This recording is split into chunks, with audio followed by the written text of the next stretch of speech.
Welcome back. Welcome back to the channel, guys. My name is Jim. I'm not doing too many videos lately because I've been really busy, but I do take notes here and there, and this latest thing with the Iran conflict and perhaps how it's going to affect our cryptocurrencies and all that.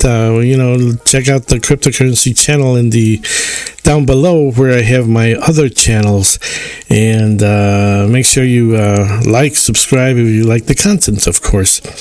Okay, so we got who is this? Cruz takes. Can you imagine? See, these all APEC people. Okay, Congress is like 98% APEC today.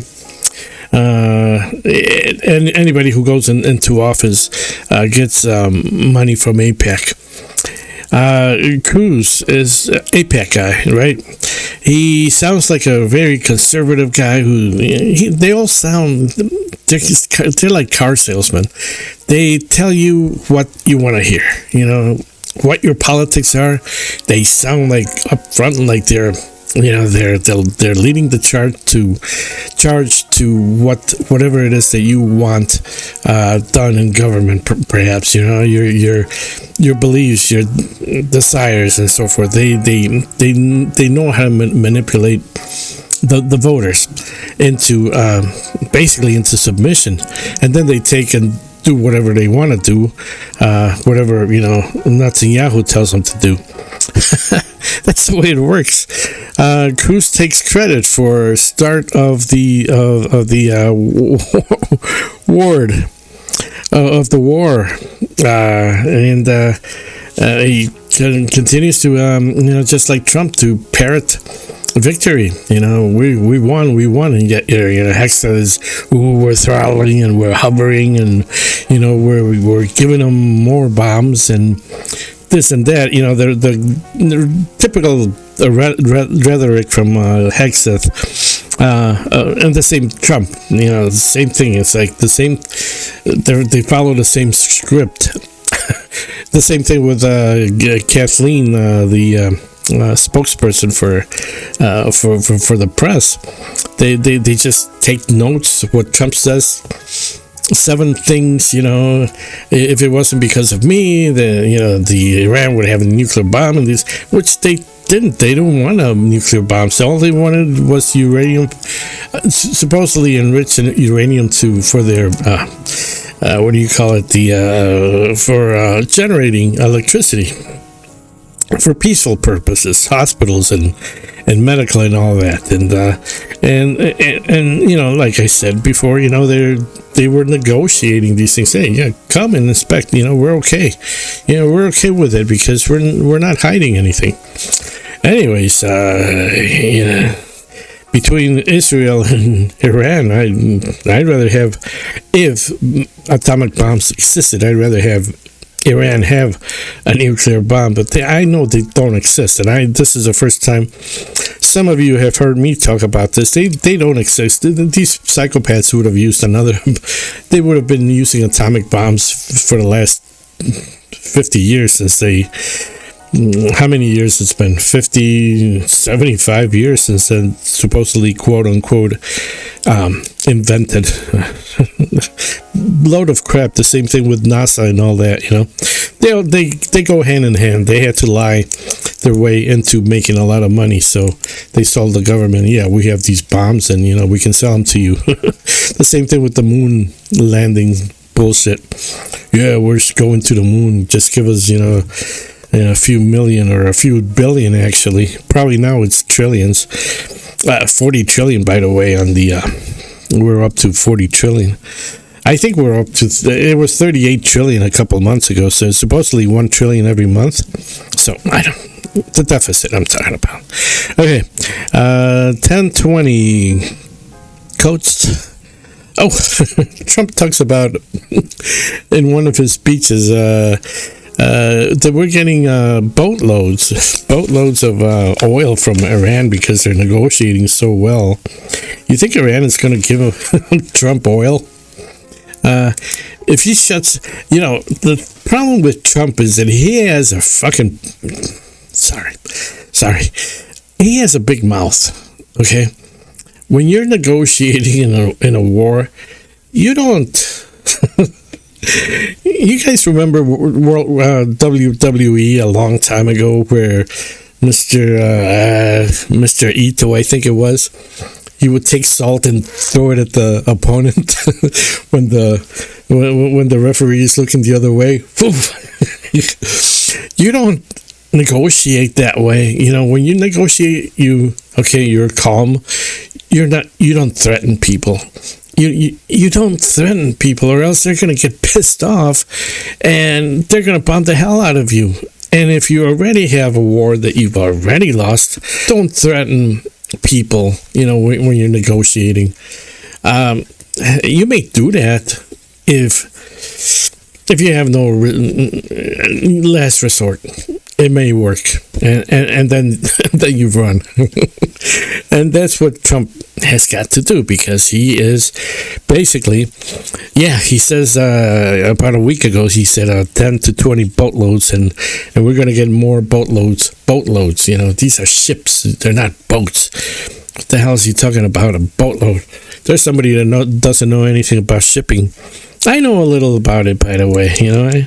I've been around it a little bit also, and you can't just rely on 10 or 20 boatloads. It's like you have to have a big pipeline in order for the world basically to consume, and you don't go around threatening your opponent when you're at their mercy, basically. Yeah, guys, it's 9 o'clock in the morning, April 3rd, by the way. No negotiations, Iran. Let me see.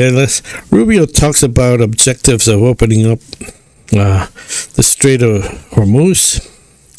He came up with a little speech about it 5 days ago. He wants he talks about reopening the strait, and how the United States is working so great for the whole world. If it wasn't for the United States, nobody else is going to go in there and try to reopen the Strait of Hormuz, right? But it was already open a month and a half ago.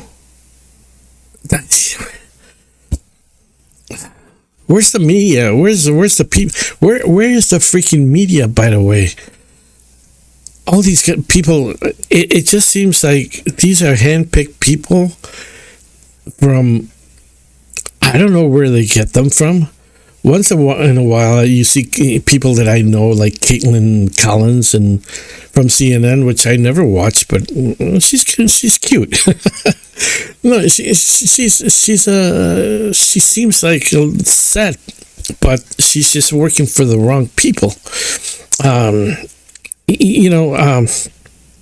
Where's the media? Where's the questions? Are they afraid to ask Trump questions? Or they're told to, hey, no, don't give me a hard time, or I will let you in, be part of the press corps. So, where's the media in all this? Where the strait was open a month and a half ago. When Rubio comes up with bullshit like this, it's like, you gotta ask these things to, hey, corner these people. Oh, well, then we're going to have nuclear. Well, the corner them into saying you were negotiating, Mr. Rubio. And right in the middle of negotiations, you went and bombed the school. Which, by the way, is, according to the Geneva Convention, is a crime. It's a war crime. You don't go around bombing little schools with little girls in there. That has to be, we have war crimes coming up, by the way, and we have a lot of war crimes after this is all over. Unfortunately, because we're protecting Israel for some reason, it's probably going to be looked over, bypassed.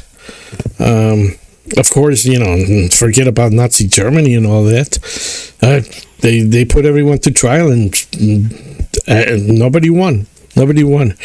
Even though, so I kind of think there's, they went way overboard in executing people from the Nazi.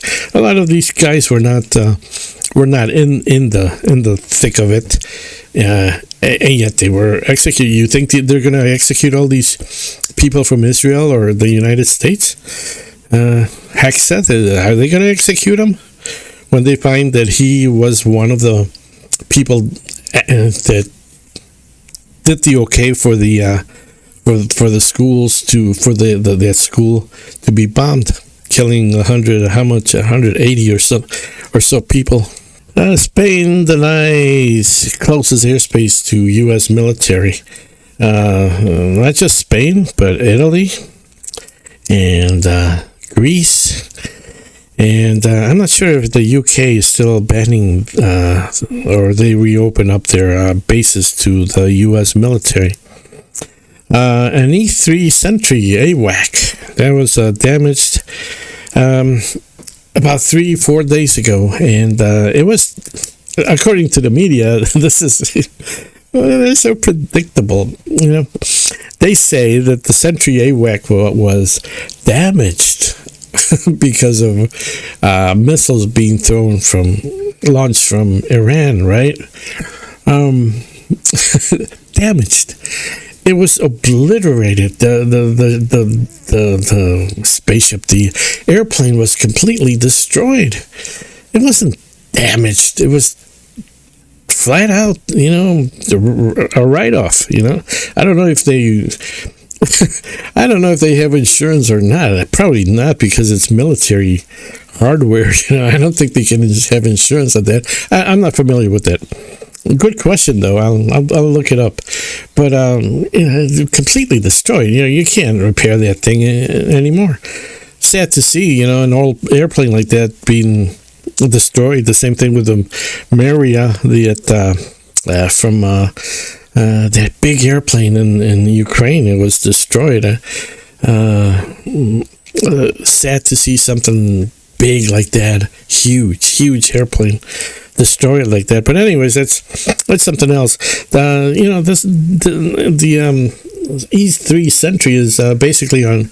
It's the airframe of a 707. So it's an old airplane, but it works. 707. Any old airplane still works. You can put them up in the air if you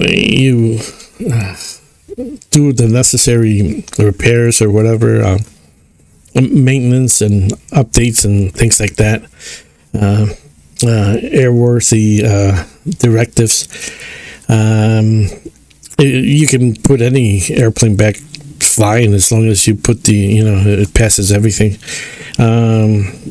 That's a wonderful thing about airplanes. That it's just like a car. You rebuild it up. You rebuild the thing up to standards, and you can get it running again.